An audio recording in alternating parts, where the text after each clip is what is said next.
but are related to the bigger issues, that's a big one. And I think that the one that can be easily identified is the fact that we're supposed to have a two-party system in which one is supposed to really sort of like, discipline the other in some way, shape, or form. That discipline can't happen unless we discipline the oppositional party, right? And so, on the one hand, to the extent that we've got, two parties in the system, is that we've got to actually make the other party an oppositional party, and I'm talking about the Democrats here. And what they do is actually they're bought out by large corporations and extremely wealthy individuals, just like the Republicans are. And I would encourage us to keep the pressure on the Democratic Party to actually be an oppositional party, and not just actually when they win elections, which they really ought to, but if they fail to, they should disband as a party in October, by the way.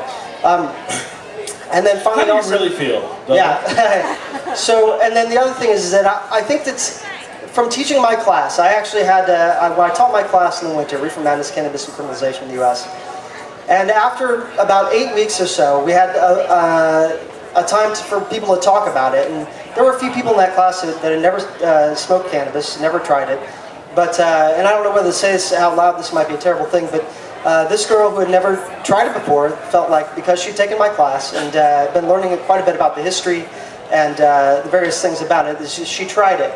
And one of the things we emphasized in that class is that cannabis consumption is not for everybody. Any more than actually like consuming peanuts is not for everybody. A lot of people actually die when they consume peanuts, right? We all have different body chemistries, right? Some people, they can't drink very well, right? Some people, they can't smoke pot very well, right? But what we have to do is not allow that. Some people in this room can't smoke pot very well. Be honest with yourselves. So the thing is that girl tried it. She decided it wasn't for her, but that she wasn't afraid of it and didn't feel like it was a big threat to society. And those are the people we need to reach. We need to be able to, not just the people who can smoke cannabis and enjoy it, but also the people for whom it is not their deal, but also for whom it needs to not be essentially a threat to society. I think you make a good point. I think one of the things that's missing. Dominic, go ahead. You can applaud. I want to say, I think one of the things that's missing definitely is when we go to Hempfest or we go to any other marijuana celebration or rally, it's a lot of preaching to the choir. You know what I'm saying? Everybody there generally is a cannabis user, and I think we really need to get more non-cannabis users involved, because like you say, it's an injustice. And so for them to stand up for their rights and for them to say, hey, you have to stop treating productive citizens as criminals so that we can all prosper. I think that would be a good thing for everybody. That's what I'm saying. So that's good. That's a good point. Are you going to be speaking at any town squares or coffee houses or WTO rallies? Not for the foreseeable future. I got to finish my dissertation. Sure, there you go. What's your dissertation on? It's actually on globalization in the war on drugs in Latin America, basically. Well, there you go. Well, cool. All right, thank you very much, Mason. Yeah, I think we've talked about a number of myths surrounding marijuana, and there's one underlying myth that encompasses all of them. And that is the myth that somehow marijuana is so harmful that it absolutely must be illegal for all people all the time. And, because obviously, there's all these myths that we say, oh, marijuana is illegal because they say it's a gateway drug. People drink before they use other drugs. People say we can't have marijuana be legal because it leads to car accidents. People drink and get in car accidents. We say, marijuana kills brain cells, so it must be illegal. People lose tons of brain cells drinking alcohol. So the fact is not, there's a perception of harm surrounding marijuana that must be addressed. And I encourage people here, we talked, Ngaio said that, we're preaching to the choir, but I think it's really critical that the choir be singing the right song. And when you talk to people about marijuana and why it should be illegal, think about why they think it should be illegal. Do they think it should be illegal because they think it's just such a great way to spend our police's time and money? Or do they think it should be illegal because they think it's harmful? And address that harm. And when you talk to people, point out that, hey, even if you've heard how harmful it is, it's far less harmful than a number of other drugs we make available, including one used by virtually every elected official in this entire country, in alcohol. And it's time we stop making people criminals simply for using a far safer substance than marijuana. Hear, hear. It's true. If you ask cops if they would rather work security at like a rock concert or a reggae show, you know what I'm saying? They generally say they like to work the reggae festival because people are kind of high, they don't bother anybody, there's not really that many fights. You know what I'm saying? But If you're at some crazy aggro, people are drunk, and, you know, it's a hassle. So I probably should have had a funnier point on the end of that, but I'm just pointing it out.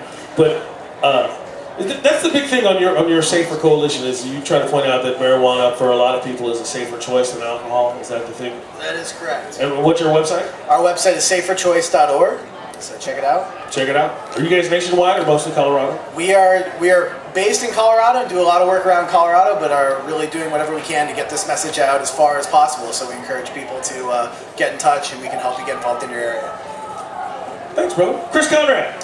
Yeah, well, everybody, you know, what Mason was saying is right. This is actually should be a nuanced discussion, but they told us we're here to bust myths.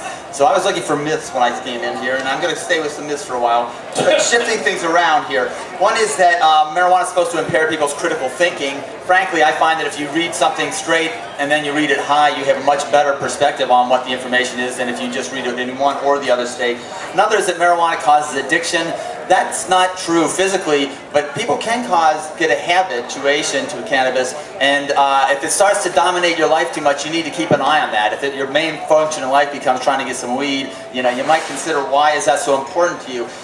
Because that's the next thing which I'm going to talk about, is that the avoidance issue, that sometimes you use marijuana because you don't want to be upset about something that you really shouldn't be upset about, but sometimes you use it as a way of getting around doing something that you really should be doing. So you got to watch out for that happening in your life. Another thing is that, so you can cover up deeper issues with marijuana, and in particular with medical marijuana, I'm concerned that marijuana treats symptoms, but most of those symptoms are caused by some kind of a health problem, and so just taking care of the symptom doesn't mean that you've taken care of the health problem. Smoking medical marijuana by itself is not enough. You probably need other medical assistance, and you need to talk to a doctor or someone rather than making that judgment on your own. Another issue is that the idea that hemp can save the world. It's going to take all of us to save the world, and hemp's going to be a part of that, but you know, it's not just the only thing, the magic bullet and so forth. Another thing is that you can save the world. Yeah, there you go. Another thing is that people who smoke pot for 40 years know everything about it.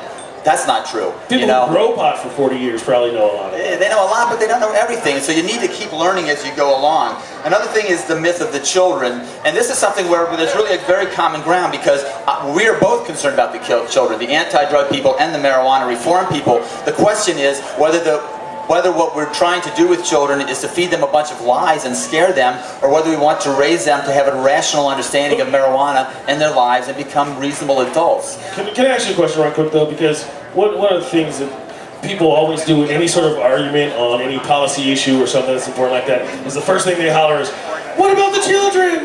What's going to happen to the children? And really, you know, this is an adult issue. My kids know that it's not even for kids. Kids shouldn't even mess with her or be around it, you know what I'm saying? It's not really about the children. It's about, what are these adults going to do about this shit right now? It's kind of how I feel about it, and it really needs to be more of a thing. Well, yeah, we know it's not. It really has to do with an age of consent. And to me, the other thing has to do with that they say the drug war is sending a message to kids that drugs are bad. In fact, it's sending people to prison. It's destroying families. It's locking people up. It's taking people's property. It's framing people with conspiracy theories. That's what the drug war is about. It's not sending a message. It's sending people to prison. And we have to make people understand this isn't a question of whether people should smoke pot or not. It's a question of whether people should be in prison for using a gift that, according to the Bible at least, is a gift of God that was going to be good. There you go. What's the verse of the book? Genesis 129? Yeah, 129 to 31, 112 also has it. And then my last thing, this is coming to a plug here, is that people think that pot culture or cannabis culture and stoner culture are the same thing. The fact is that there's a lot of people who smoke marijuana and consider it a valuable part of their lives, who have no connection to 420, who have no connection to having the biggest bong they've ever seen, who don't read High Times magazine and aren't interested in the sexy girls, although that's probably not the truth. They probably are interested in the sexy girls, but they don't read High Times. I read Playboy for the articles, so... Yeah, there we go. But anyway, what I'm saying is that there's a lot of people who are just normal, everyday folks who smoke marijuana, and they don't come to events like this because, you know, unfortunately, because they feel like that this represents a culture that they're not necessarily part of. But anyway, so the West Coast Leaf is a newspaper that's for people who want to know the news without necessarily having to be branded as a stoner